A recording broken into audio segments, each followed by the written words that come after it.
Vamos, Señor, gracias por tu hijo, por mi hermano Kevin. Gracias por la oportunidad de tenerlo y de conocer lo que tú haces en su vida. Úsale, háblanos, Señor, a través de él. Te lo pedimos, Padre, en el nombre de Jesús. Amén y amén. Buenos días a todos, ¿cómo están? Bueno, como decía el pastor, mi nombre es Kevin López, soy tico de pura cepa, pero bueno, estoy viviendo en México actualmente y estoy muy contento, la verdad, desde que me comentaron la posibilidad de venir acá, dije que sí inmediatamente, porque siempre compartir la palabra de Dios es un regalo, amén. Y más con gente tan bonita, tan especial, y bueno, estoy muy feliz y muy agradecido con Dios. Vamos de una vez a la palabra de Dios, ¿sí? ¿Les parece? Primera de Juan. El libro de Primera de Juan, la carta Primera carta de Juan, está casi al final de la Biblia. Si no trae su Biblia física, encienda su Biblia. Probablemente muchos la tenemos en digital ahora, ¿verdad? Primera de Juan, capítulo 4. Voy a leer la versión Nueva Biblia de las Américas, NBLA. Si no pueden leer, acompañarme con Reina Valera, no pasa nada, ¿sí? No sé si lo tienen por ahí, Andresillo, si no, no te preocupes. ¿Todos listos? Vamos a leer desde el versículo 1, ¿ok? Hasta el versículo 6. Muy bien. Deme un momentito para abierto esto. Muy bien, dice: amados, no creáis a todo espíritu, sino probad los espíritus si son de Dios, porque muchos falsos profetas han salido por el mundo. En esto conoced el Espíritu de Dios. ¿En qué? Todo espíritu que confiesa que Jesucristo ha venido en carne es de Dios. Y todo espíritu que no confiesa que Jesucristo ha venido en carne no es de Dios. Y este es el espíritu del anticristo, el cual vosotros habéis oído que viene y que ahora ya está en el mundo. Dice el número 4. Hijitos, vosotros sois de Dios. Diga conmigo: yo soy de Dios. Y los habéis vencido, porque mayor es el que está en vosotros que el que está en el mundo. Ellos son del mundo, por eso hablan del mundo y el mundo los oye. Y el 6 dice: nosotros somos de Dios, el que conoce a Dios nos oye, el que no es de Dios no nos oye. En esto conocemos el espíritu de verdad y el espíritu de error. Oramos. Papá Dios, gracias por este día, por esta tarde, esta mañana tan especial. Te damos la gloria, Señor. Eres lo más importante. Eres el Hijo de Dios. Señor, en esta mañana te pedimos que nos lleves a toda verdad, que quites todo lo que venga de hombre y traigas todo lo que venga de parte tuya. Llévate toda distracción. Abre nuestro entendimiento para que tu Espíritu Santo nos convenza de pecado, nos refleje a Cristo, nos muestre al Señor Jesús, nos recuerde la obra de la cruz. Y por medio de tu palabra, los hermanos hoy en esta mañana puedan recibir la palabra como la semilla, como lo enseñaste aquella vez en la parábola del sembrador, que caiga en buena tierra esa semilla, Señor, y que según tu voluntad y tu tiempo dé buen fruto. En el nombre de Jesús. Amén. Hay una pregunta que yo estoy seguro todos nosotros la hemos hecho en algún momento en nuestra vida cristiana. La primera que vamos a hacer, voy a hacer varias preguntas y el propósito de esas preguntas es reflexionar en ellas, ¿verdad? Y llevarnos a la luz de la palabra, ¿amén? La primera es: ¿por qué pecamos? ¿Por qué pecamos? Pudiera usted pensar en este momento muchas razones. Que nuestra naturaleza, que somos humanos, que cometemos errores, un montón de cosas, ¿no? Voy a decir algo que quizás resulte un poco chocante y estorboso. ¿Me permite, pastor? que tal vez incomode para algunos. Pero es una verdad, y una verdad que odiamos escuchar, hermano. Pecamos porque nos encanta pecar. ¿Ok? Amamos el pecado. Pensemos esto: si el pecado no nos gustara o no nos atrajera, si no nos gustara, si no tendríamos tantísimo, si no tuviera tanta influencia sobre nosotros, no pecaríamos. no nos inclinaríamos tanto al pecado, ¿no? Entonces, recordemos que el pecado tiene una progresión en nuestro cuerpo, en nuestra existencia. Primero inicia con una concupiscencia, que eso es antes de que el pecado sea manifestado. Es decir, antes de que usted y yo cometamos un pecado, ya hubo un deseo. Nada más que eso no se puede ver. ¿Sí? Eso no lo podemos ver. Yo no sé si mi hermano tiene ganas de pecar porque no puedo adivinar. Pero cada uno de nosotros sabemos cuál es la pata que nos cojea, ¿verdad?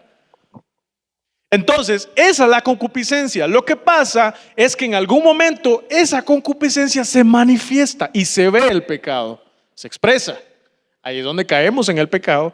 Y después, al final, dice la Biblia que el pecado lleva sin miedo, ¿a la qué? El pecado lleva a la muerte.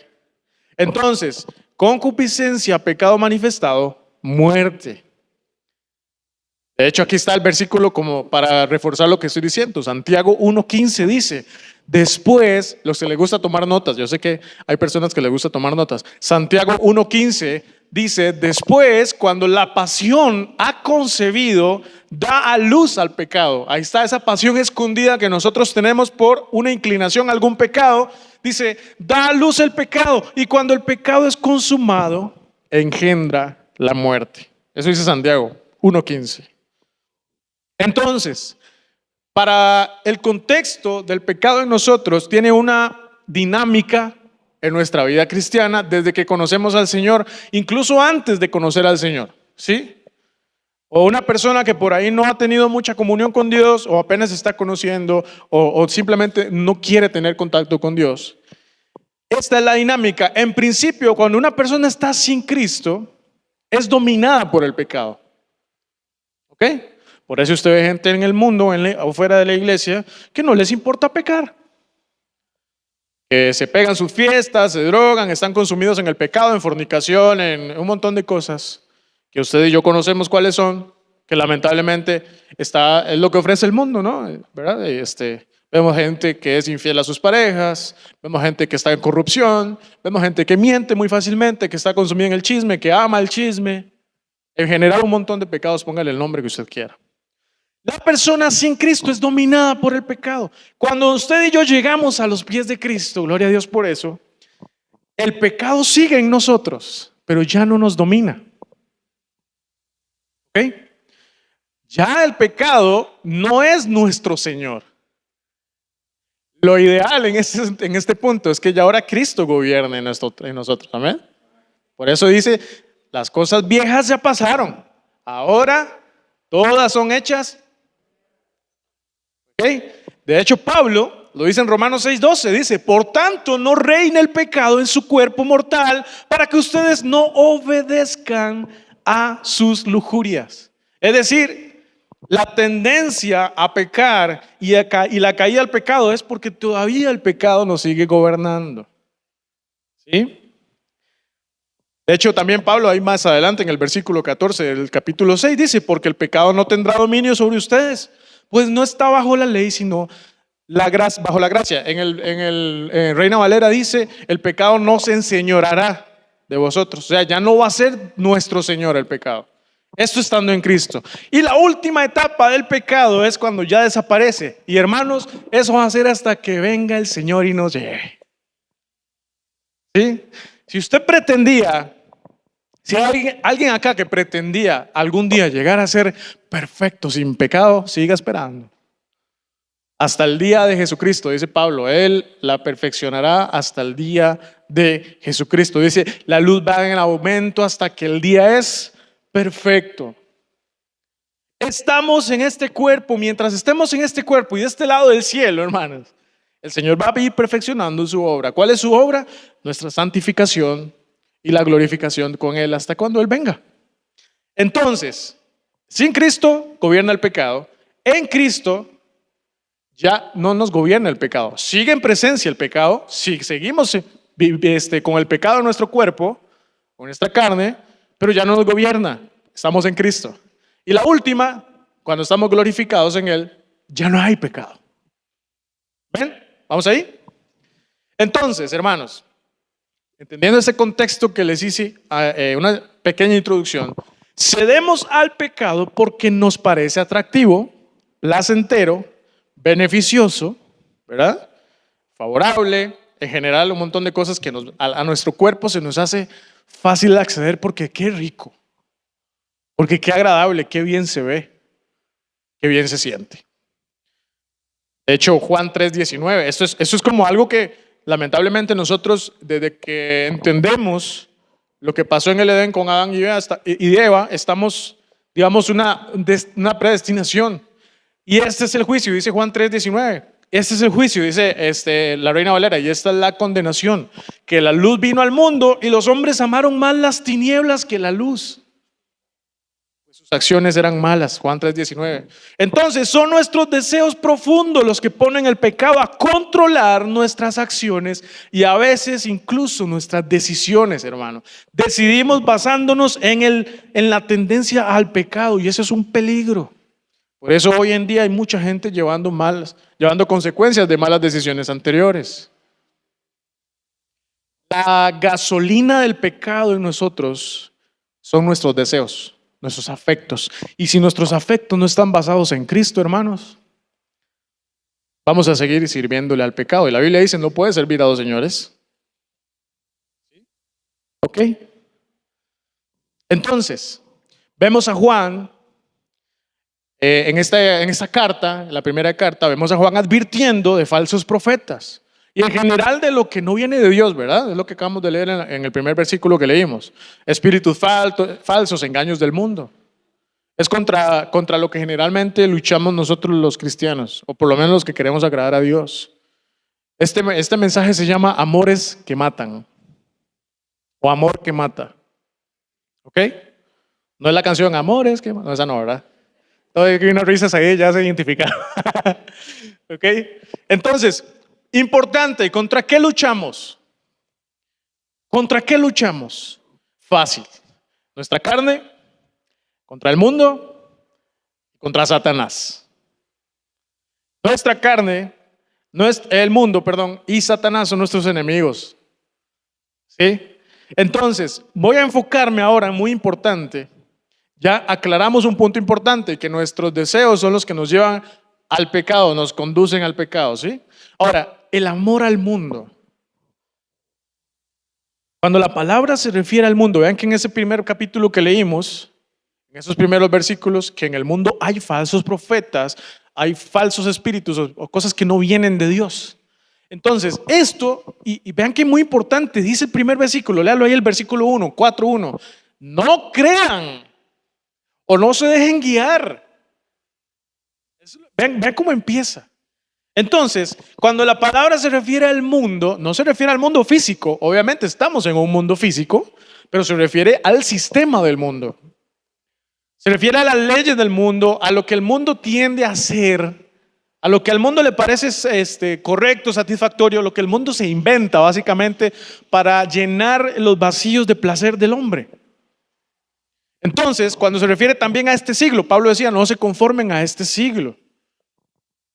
Quiere decir al mundo, al sistema del mundo, a las ideas del mundo, a la corriente del mundo, digámoslo así. Se refiere al sistema del mundo. Porque todo lo que hay en el mundo, la pasión de la carne, la pasión de los ojos y la arrogancia de la vida no proviene del Padre, sino del mundo. Esto está en 1 Juan 2:16. Y ahí cerquita, en el versículo anterior, el 15, 1 Juan 2:15, no amen al mundo. No amen al mundo, ni las cosas que están en el mundo. Si alguien ama al mundo, el amor del Padre no está en él. Qué fuerte, ¿verdad? Ahora, voy a decir algo con mucho cuidado. Nosotros estamos en este mundo, pero no somos del mundo. No pertenecemos al mundo. Es decir, si usted, hermano, sabe que su debilidad es licor, que su debilidad es bailar, por ejemplo, que si usted baila, usted siente que usted va a pecar, evite. Dice el proverbio, el sabio ve el mal y se aparta ¿Ok? Entonces, no podemos dejar de vivir en el mundo físico, pero sí podemos evitar que el mundo logre su objetivo en nosotros. El problema no es tanto amar las cosas del mundo en sí, porque usted puede ir y, no sé, hacer una fiesta familiar, invitar a gente, bailar y todo con sanidad, algo sano, ¿no? El problema no es tanto amar las cosas del mundo, sino lo que el mundo puede lograr en nuestro corazón. Ya cuando esos deseos del mundo empiezan a gobernar nuestro corazón, ahí es donde ya hay un asunto de pasión distinto, ¿verdad? Ese es el asunto. Entonces, ¿qué quiere lograr el mundo en nuestro corazón? Número uno, los que están tomando nota. ¿Qué quiere lograr el mundo en mi corazón? Que yo lo ame. Número uno. Hoy, acá estamos, un paréntesis, acá estamos obviando que Satanás es el que gobierna el mundo, ¿verdad? Dice que es el príncipe del mundo, el príncipe de este mundo, ¿no? Entonces, sutilmente el mundo nos engaña para que pudiéramos amarlo. El mundo quiere lograr que lo amemos. Número dos, influenciarnos, ser de influencia para nosotros. ¿Ok? Y número tres, son cuatro. Número tres, esto lo hablamos ayer justamente en un discipulado que tuvimos.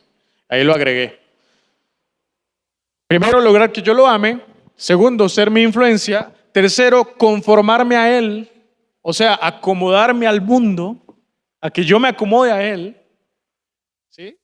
Y número cuatro, buscar su aprobación. ¿Saben qué pasa?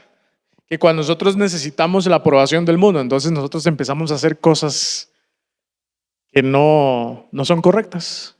Empezamos a cambiar nuestra imagen, nuestra forma de hablar, nuestras relaciones, nuestras amistades, ¿verdad? Entonces, con tal de que el mundo me acepte, hasta incluso podemos reemplazar al Señor por estas cosas. Y ahí ya estamos en un peligro.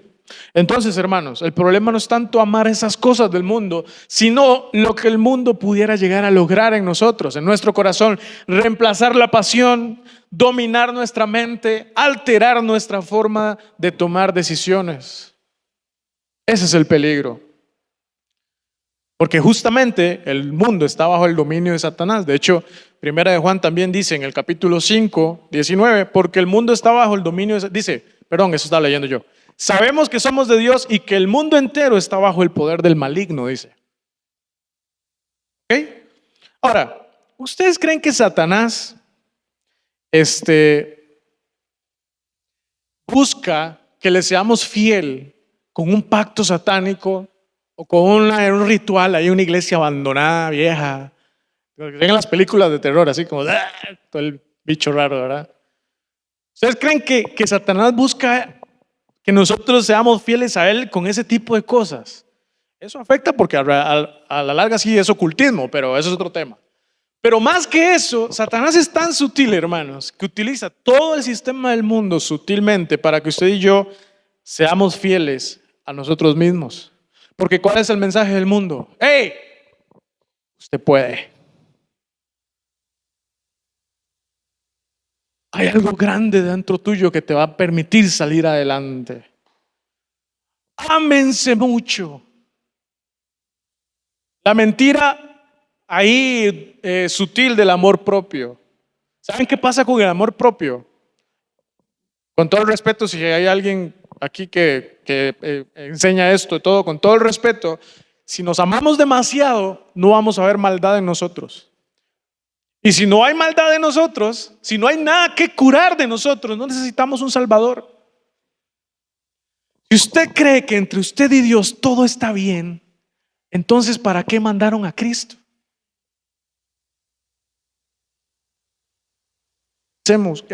Reflexionemos en esto. Si nosotros nos amamos tanto, pudiéramos llegar a tener un afecto por nosotros mismos ¿cómo es que eso es la palabra? Empoderamiento. Ay, hermano, es que cuando yo escucho eso que me dan, ¿verdad? Porque eso es todo lo contrario que la Biblia enseña, hermano. ¿Qué enseña la palabra? Separados de mí nada pueden hacer. Le decía el salmista en el Salmo 16, porque no hay bien fuera de ti para mí. Hermano, Satanás busca tergiversar la palabra. Entonces, no, Satanás no quiere que seamos fieles haciendo cualquier cosa ahí, ritual significativo. No, simplemente con que usted sea fiel a usted mismo, ya usted está siendo fiel a Satanás.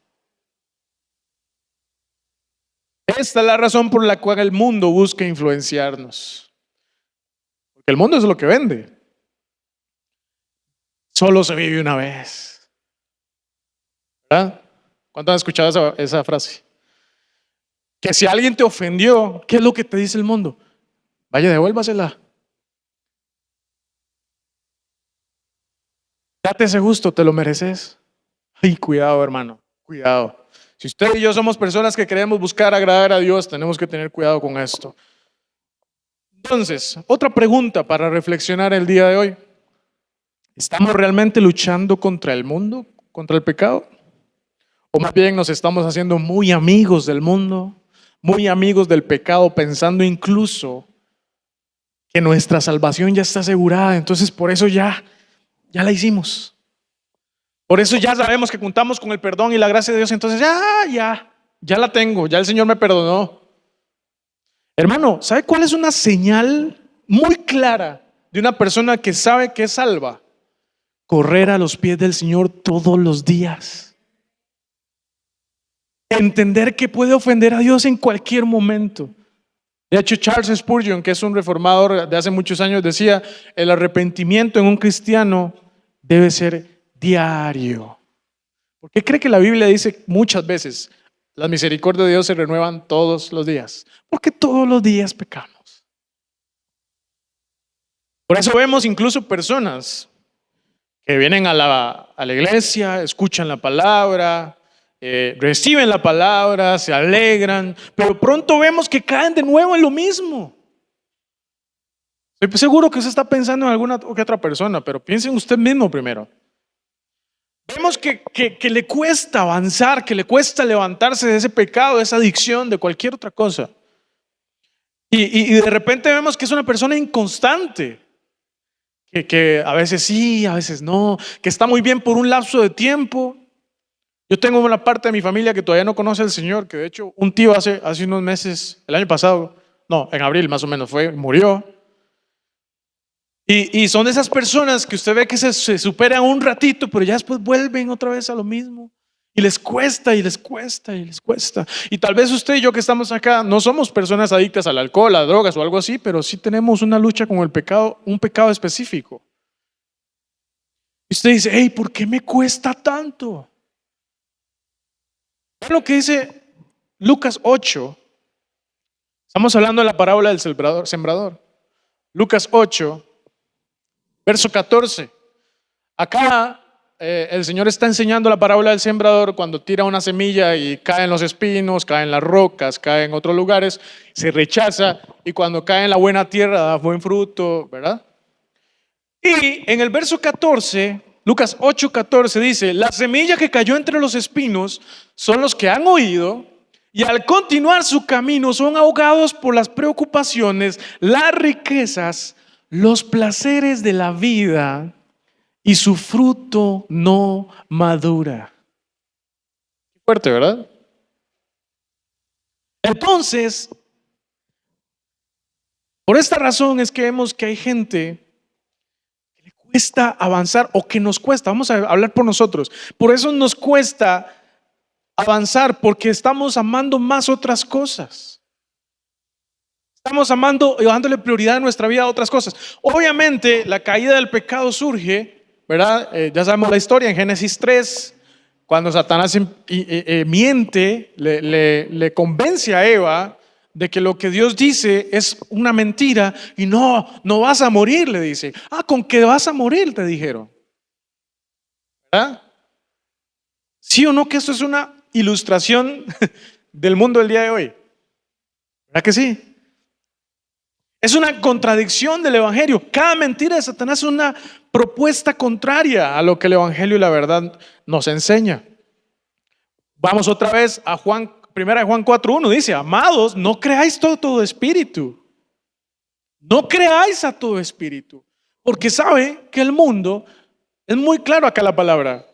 Vean cómo se conecta todo. Vean cómo la palabra nunca se contradice. Eso a mí me encanta.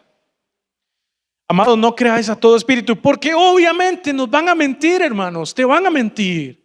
Te van a dejar van a buscar influenciarte para que vos y yo dejemos a Dios de lado y busquemos otras pasiones. Ahora, el versículo sigue diciendo, si no probad los espíritus, si son de Dios, porque muchos falsos profetas han salido por el mundo. Hey, nosotros también somos espíritu. Y también podemos ser engañados por nosotros mismos. ¿Ok? No es que llegó un espíritu de chisme y me dominó. No, no, no. Fui yo. No es que llegó un espíritu de ¿qué? De mentira o no sé. No, el diablo no tiene la culpa. Soy yo el que peca. El diablo miente, sí. Pero el que cree la mentira soy yo.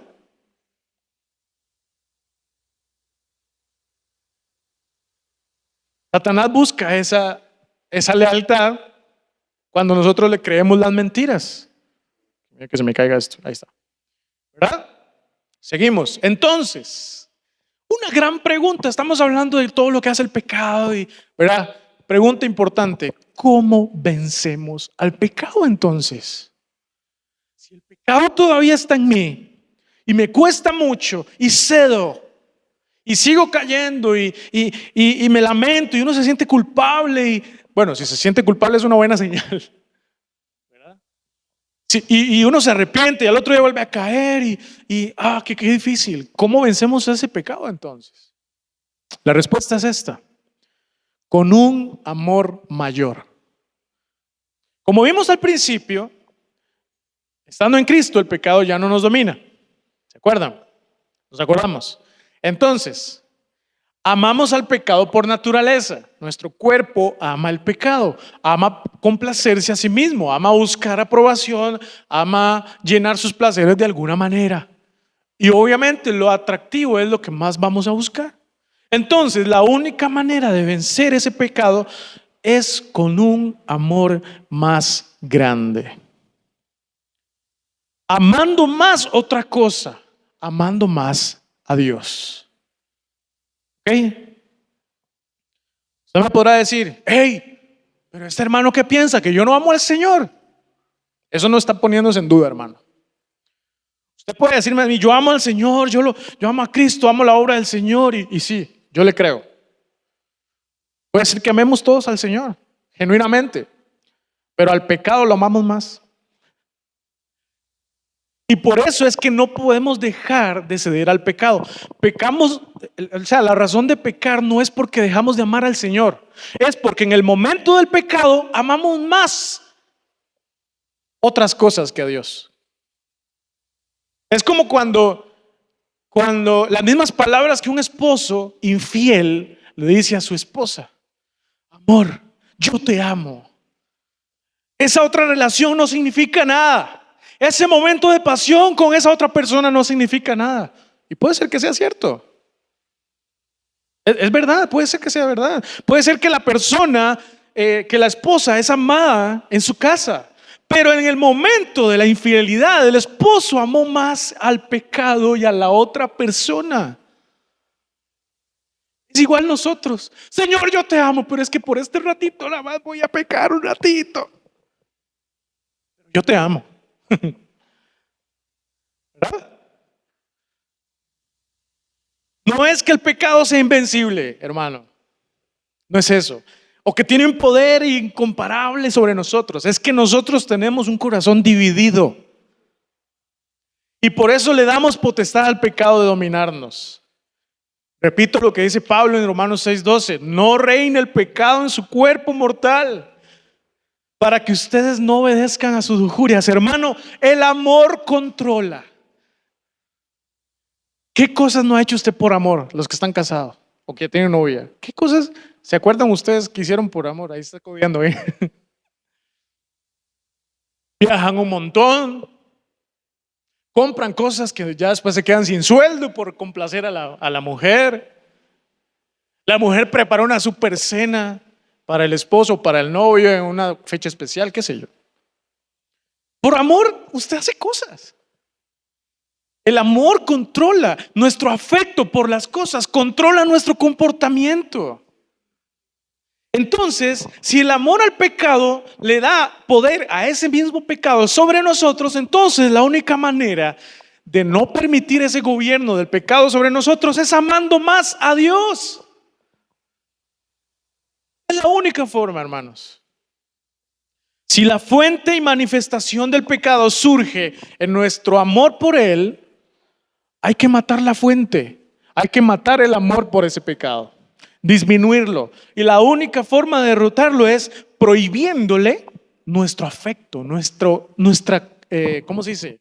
Nuestro compañerismo, pecadito, vente, ¿verdad? Nuestro tiempo, nuestra mente y corazón a ese pecado. ¿Ok? Y todo supliéndolo por el amor al Señor. Siguiente pregunta, ya vamos avanzando bastante con el tema. Siguiente pregunta, ¿cómo hacemos entonces para amar más a Dios? ¿Cómo hacemos para amar más a Dios y sobrepasar el amor al pecado? ¿Cómo lo hacemos? Una palabra muy sencilla: conociéndolo. Hermanos, es imposible conocer a Dios y no amarlo. Imposible conocerlo a Dios y no amarlo y no intentar agradarlo. ¿Amén? La única manera de conocerlo como realmente Dios es por medio de la palabra de Dios, en la Biblia. ¿Por qué la Biblia? Porque en la Biblia expresa todo lo que es Cristo, expresa el carácter de Dios. El Espíritu Santo nos revela a Cristo y Cristo nos lleva al Padre. Así es la manera correcta de conocerlo a Dios. Entonces, la palabra de Dios es la que nos va a llegar a conducir a amar más a Dios. Porque si usted empieza a conocer a Dios, hermano, usted va a querer más y conocerlo más. De hecho, Jesús decía: conoceréis la verdad. ¿Y qué pasa? Y nos hará libre la verdad también. ¿Cómo hago para conocerlo más? Pasando tiempo con Él, leyendo su palabra, orando, invirtiendo tiempo en cosas que edifiquen nuestro espíritu. Así como los que van al gimnasio ejercitan su cuerpo, ejercite también su espíritu, hermano, para que su amor por Dios sea más grande que el amor por el pecado que naturalmente pudiéramos tener. Los fariseos le preguntaban a Jesús: ¿cuál es el gran mandamiento de la ley, Jesús? Según ellos, probándolo en Mateo 23:37. Y dice, Él contestó: amarás al Señor tu Dios con todo tu corazón, con toda tu alma y con toda tu mente. Vea qué respuesta tan certera. Yo me quiero enfocar en el tema de la mente ahora, porque nosotros alimentamos la mente y de lo que esté llena nuestra mente también nosotros vamos a actuar, pensar, tomar decisiones, hablar. Dice Pablo en Romanos 8:6 también: porque la mente puesta en la carne es muerte, pero la mente puesta en el Espíritu es vida y paz. Para poder amar al Señor de esta manera, necesitamos, hermanos, consumirnos en la palabra de Dios. Amén. Por medio de la palabra de Dios vamos a entender el Evangelio, vamos a entender para qué vino Cristo. ¿Usted sabe por qué o para qué vino Cristo? Quiero preguntarle seriamente, obviamente no me responde, pero pensemos, ¿para qué vino Cristo? En palabras sencillas, hermanos, si Cristo no estuviera, nosotros no tendríamos acceso al Padre y toda la ira de Dios por nuestro pecado nos caería encima a nosotros. O sea, entre Dios y nosotros hay una brecha tan grande, pero tan grande, que no tendríamos acceso a Él. Entonces, ¿Cristo qué vino? A reconciliar. Vamos a hacer un ejemplo, pastor, hermano, uno a cada lado acá, por favor. Entonces, un poquito más lejos, más separados, porfa. Ahí, ok. Entonces, yo estoy acá El hermano representa nuestra vida y el pastor representa a Dios. ¿Qué responsabilidad, hermano? Yo voy a ser el ejemplo de Jesús, que Dios me libre. He dicho que yo no soy, ¿verdad? Ok. Cristo lo que...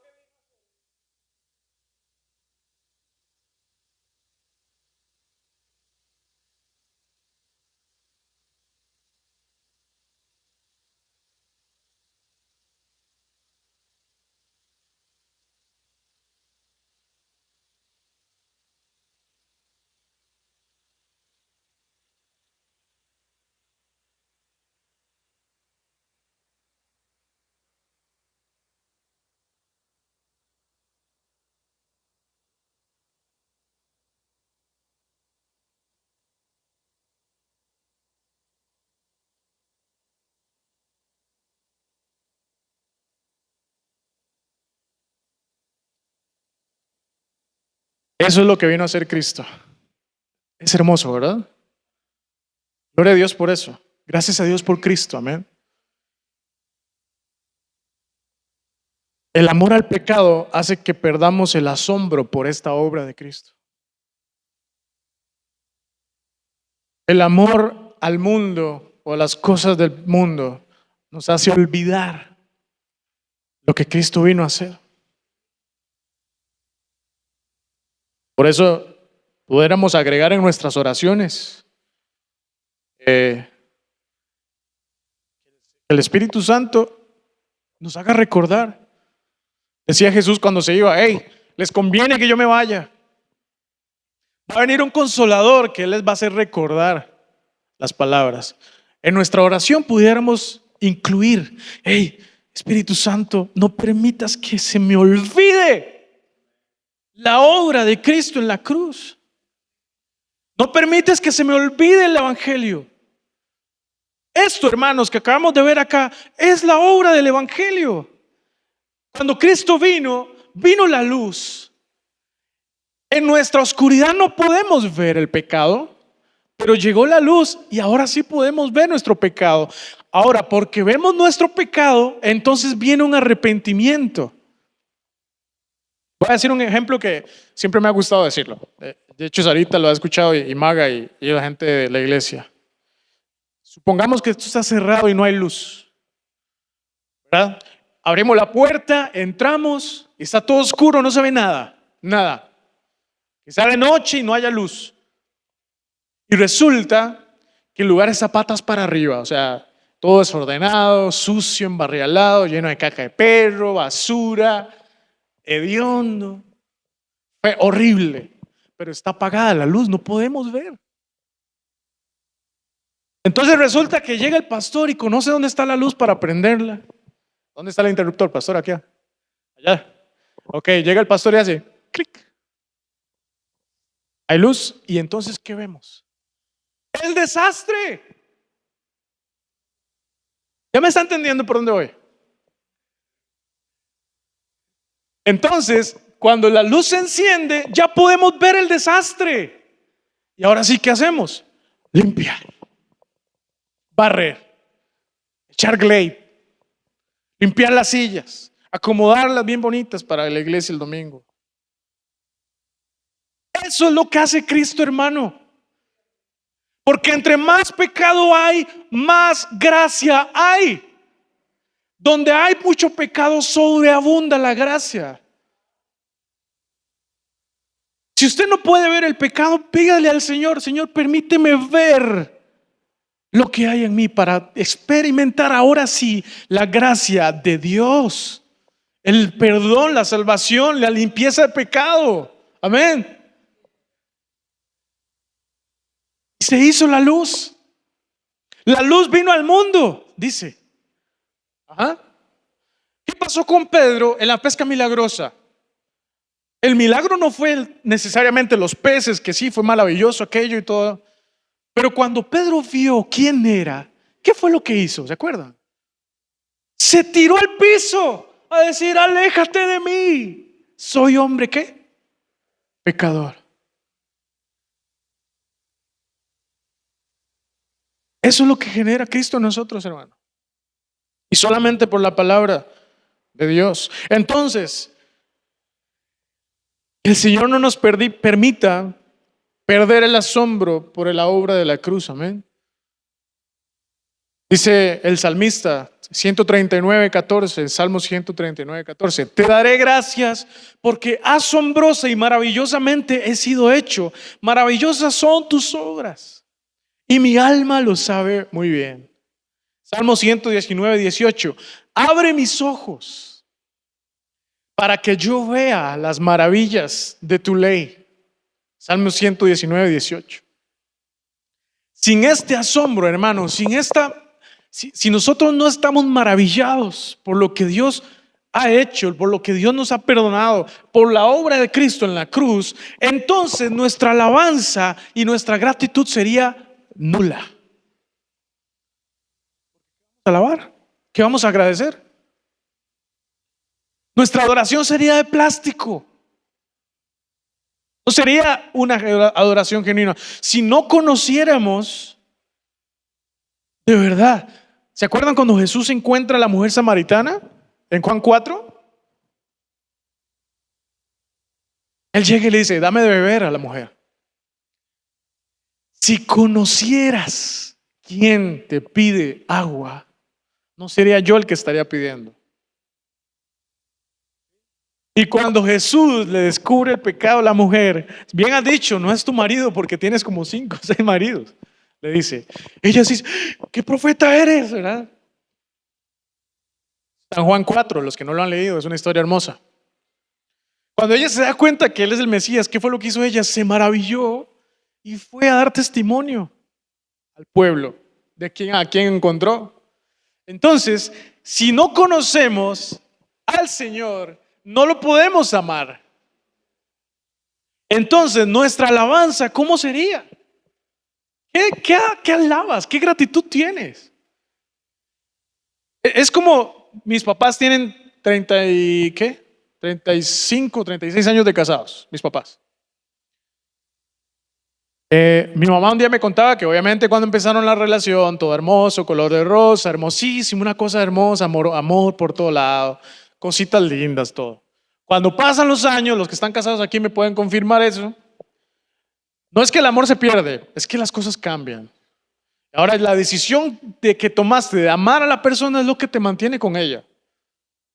Tal vez sientes cosas lindas, obviamente, pero decidiste amar a esta persona.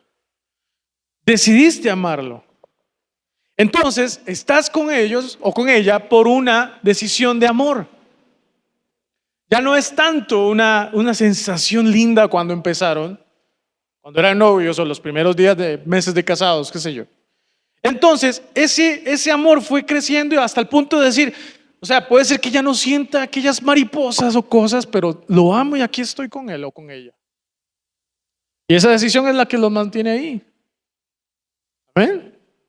Entonces, nuestra alabanza, sin un amor o una admiración por lo que Dios hizo, estoy seguro que usted esposa o usted esposo, usted admira algo de su marido o su esposa. Y esas cosas son las que ahí alimentan, ¿verdad? Bueno, es que tiene un montón de cosas malas, pero es que también me encanta esto que hace. Me encanta esto que hace. Bueno, mi esposa es bien quejona o no sé, se enoja muy fácil, pero es que qué rico cocina. Estoy poniendo un ejemplo, ¿verdad? Obviamente, hay cosas mucho más profundas que esas. Y hermano, cuando usted y yo la estamos pasando mal, dígame si no dan ganas de lo que es quedarse en la casa nada más sin hacer nada, ni orar, ni cantar, ni agradecer, ni nada. ¿Sí o no? No podemos condicionar nuestra alabanza, hermano. David decía, alma mía, alaba al Señor y no olvides ninguno de sus beneficios. Entonces, pudiéramos decir que nuestro amor por Dios permite que estemos asombrados por su obra en nosotros todos los días y agradecidos por Cristo, ¿verdad? Por lo que hizo Él por nosotros. y pudiéramos rogarle al Señor que nos permita atesorar su palabra en nuestro corazón para no pecar contra Él. Decía el Salmo 119 también, el versículo 11, en mi corazón he atesorado tus palabras para no pecar contra ti. El Reina Valera dice, en mi corazón he guardado tus palabras. Oremos para que Dios nos permita tener la palabra de Dios como nuestro mayor tesoro. Invirtamos tiempo. Hermanos, la mayor prueba de amor, ¿cuál es? Inversión de tiempo. A lo que usted más ama es lo que más le invierte tiempo. ¿Sí? Ese es nuestro tesoro. Entonces, solamente por la gracia del Espíritu Santo y el Señor pudiéramos tener ese tesoro, nuestra comunión con Él. No es algo que viene de nosotros, hermano. El hecho de buscar al Señor, el hecho de entender nuestro pecado, el hecho de conocer y no olvidar el Evangelio, no es una obra nuestra. Es don de Dios. La fe es un don de Dios, es algo que se nos otorgó. No es algo que viene de nosotros. ¿Por qué? Porque lo único que nosotros podemos aportar para el Evangelio es pecado. Nada más. No, es que yo busqué al Señor y lo encontré. No. El Señor te encontró a ti. Nosotros lo amamos a Él porque Él nos amó primero a nosotros. Nosotros no tenemos capacidad de hacer algo bueno, hermanos, si no es por la gracia del Señor en nosotros.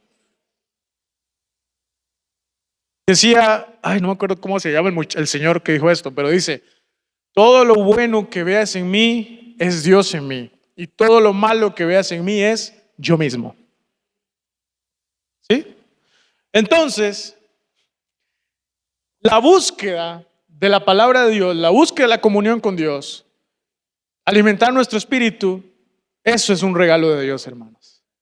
El hecho de que usted abra los ojos de su entendimiento y pueda ver la cantidad de pecado que Dios le perdonó, ahí estamos experimentando un milagro de verdad. Un milagro de verdad. Como le pasó a Pedro. Ese es un milagro. El hecho de ver nuestra falencia, nuestra dependencia, nuestra incapacidad de agradarlo a Él, si no es por Cristo y el Espíritu Santo, es un regalo del Señor. Sí, entonces, pidámosle al Señor que nos permita ver todos los días la necesidad que tenemos por Él, la dependencia que tenemos que tener por Él. ¿Sí? Porque si fuera por nosotros, hermanos, nosotros no podemos aportar nada a la salvación, nada. Todo es por gracia. Oramos. Señor, gracias. Gracias por tu palabra en primer lugar. Gracias por tu palabra. Gracias por tu Espíritu Santo que nos convence de pecado, que nos revela a Cristo, que nos recuerda el Evangelio, Señor. Gracias por tu obra en la cruz. Hermano, si usted en este momento necesita y quiere pedirle a Dios, puede hacerlo. No se deje guiar solamente por mi oración. Usted tenga su momento de comunión con el Señor ahí donde está. Señor, gracias por cada uno de mis hermanos. Yo te pido que el que tenga oídos para oír, oiga lo que el Espíritu dice. Señor, gracias porque tu palabra es clara, fuerte, penetra hasta lo más profundo en nuestro corazón, como espada de doble filo. Gracias por la obra de Cristo en la cruz. Gracias porque sin Cristo no tendríamos acceso al Padre. No seríamos coherederos de tu reino. No podríamos participar de tu gloria. Gracias, Señor Jesús, por revelarnos en tu palabra, Cristo.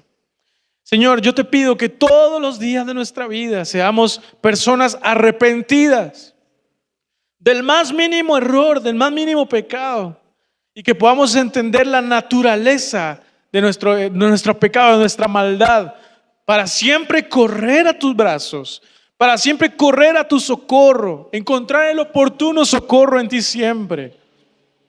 Que nunca se nos olvide lo que tú hiciste. Que nunca se nos olvide que esa sangre derramada en la cruz es por nuestra salvación. Y no menospreciar esa obra. Y mucho menos perder el asombro y la gratitud por esa obra. Qué maravillosa obra hiciste, Señor. Hoy meditamos, Señor, meditamos y pensamos en esa obra. Nos salvaste de tu propia ira. Nos salvaste, nos amaste tanto, Señor. Nos mostraste tanto amor al enviar a Cristo que hoy te pedimos perdón por olvidarlo. Hoy te pedimos perdón por poner atención a otras cosas. Hoy te pedimos perdón por suplantar el amor por ti, por el amor al pecado y al mundo. Perdónanos, Señor, si hemos fallado, si hemos sido influenciados por el mundo, por el pecado, por el deseo de nuestra carne. Llévanos siempre a la cruz. Llévanos siempre al arrepentimiento. Y no importa la circunstancia por la que yo esté pasando, sea buena, sea mala, sea una situación financiera, de salud, llévame siempre a agradecerte, porque lo que tú quieres es que tu Hijo Jesucristo esté formado en nosotros. Ayúdanos en nuestro caminar cristiano. Como decía Pablo, prosigo a la meta, prosigo al blanco, al supremo llamamiento. Y en ese camino ayúdanos a mantenernos y a permanecer en ti, Señor. En tu amor, en tu misericordia, en tu perdón. Y nunca olvidar y nunca perder el asombro por lo que tú hiciste. Gracias, Señor. Y llévanos siempre a amarte más a ti que al pecado, que al mundo. Gracias, Señor Jesús. En el nombre de Jesús. Amén. Y amén.